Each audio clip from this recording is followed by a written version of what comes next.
जानिए कैसे हुई भगवान श्री कृष्ण की मृत्यु व कैसे खत्म हुआ पूरा यदुवंश। महर्षि वेद व्यास ने महाभारत की कहानी को 18 खंडों में संकलित किया था। युद्ध के पश्चात भी बहुत कुछ ऐसा रह गया जिसके विषय में जानना बहुत जरूरी है।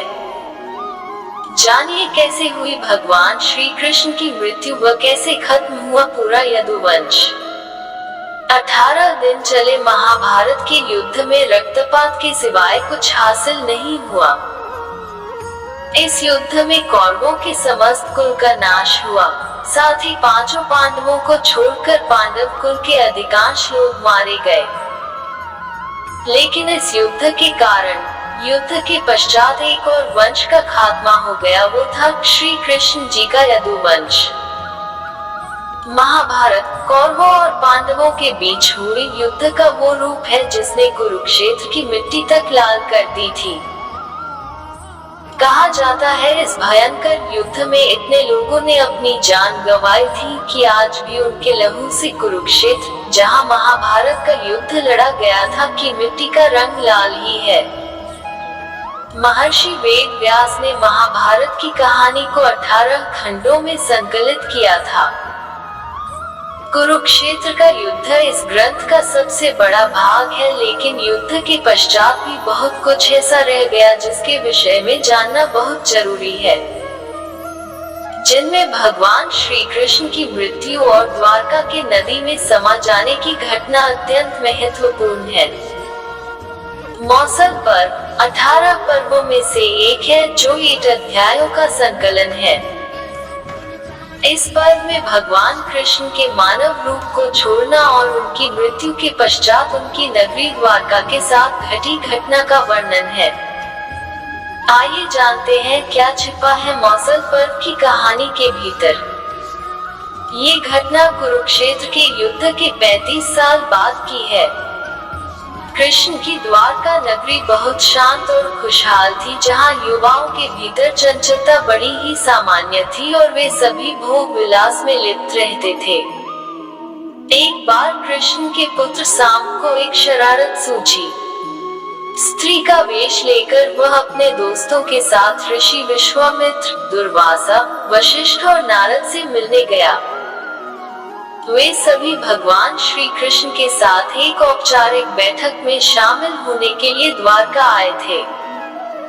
स्त्री के वेश में साम ने ऋषियों से कहा कि वो गर्भवती है। वे उसे ये बताएं कि उसके गर्भ में बच्चे का लिंग क्या है। उनमें से एक ऋषि ने इस खेल को समझ लिया और क्रोधित होकर साम को श्राप दिया कि वो लोहे के तीर को जन्म देगा, जिससे उनके कुल और साम्राज्य का विनाश होगा। साम ने ये सारी घटना उग्रसेन को बताई। उग्रसेन ने साम से कहा कि वे तांबे के तीर का चूर्ण बनाकर प्रभास नदी में प्रवाहित कर दे, इस तरह उन्हें उस श्राप से छुटकारा मिल जाएगा। सांबा ने सब कुछ उग्रसेन के कहे अनुसार ही किया। साथ ही उग्रसेन ने ये भी आदेश दिया कि यादव राज्य में किसी भी प्रकार की नशीली सामग्रियों का ना तो उत्पादन किया जाएगा और न ही वितरण। इस घटना के बाद द्वारका के लोगों ने विभिन्न अशुभ संकेतों का अनुभव किया।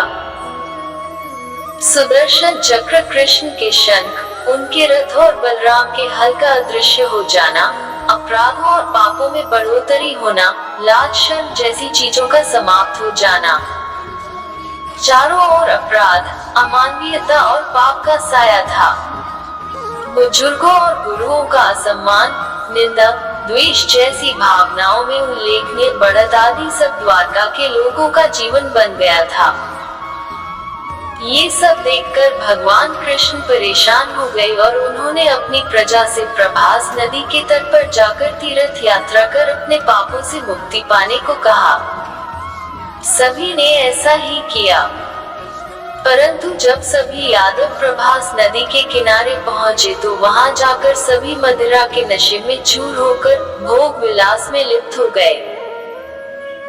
मदिरा के नशे में चूर सात्यकी कृतवर्मा के पास पहुंचा और अश्वत्थामा को मारने की साजिश रचने और पांडव सेना के सोते हुए सिपाहियों की हत्या करने के लिए उसकी आलोचना करने लगा। वही कृतवर्मा ने भी सात्यकी पर आरोप मढ़ने शुरू कर दिए। बहस बढ़ती गई और इसी दौरान सात्यकी के हाथ से कृतवर्मा की हत्या हो गई।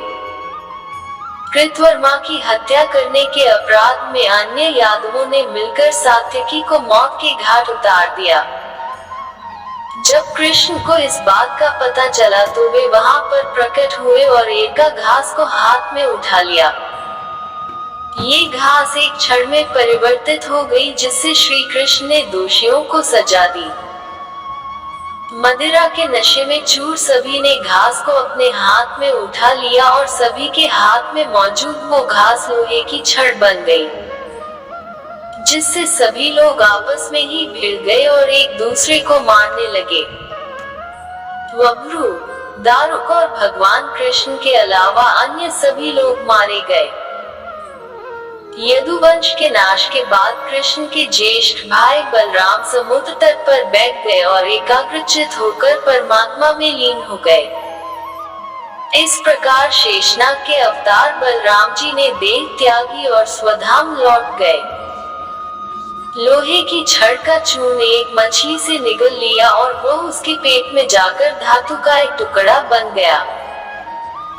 जीरू नामक शिकारी ने उस मछली को पकड़ा और उसके शरीर से निकले धातु के टुकड़े को नुकीला कर तीर का निर्माण किया।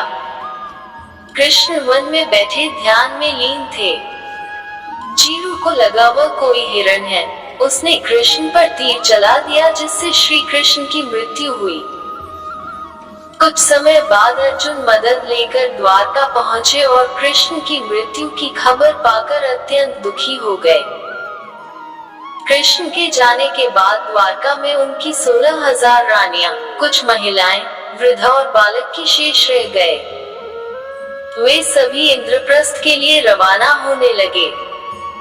इसके बाद उस क्षेत्र में सभी देवता और स्वर्ग की अप्सराएं, यक्ष, किन्नर, गंधर्व आदि आए और उन्होंने श्री कृष्ण की आराधना की। आराधना के बाद श्री कृष्ण ने अपने नेत्र बंद कर लिए और वे सशरीर ही अपने धाम को लौट गए। महाभारत युद्ध की समाप्ति के बाद जब युधिष्ठिर का राजतिलक हो रहा था, तब कौरवों की माता गांधारी ने महाभारत युद्ध के लिए श्री कृष्ण को दोषी ठहराते हुए श्राप दिया कि जिस प्रकार कौरवों के वंश का नाश हुआ है, ठीक उसी प्रकार यदुवंश का भी नाश होगा। यदि हमारी बातें आपको अच्छी लगी है तो चैनल को सब्सक्राइब करें और बेल आइकन दबाकर कमेंट करें। जय श्री कृष्णा जी।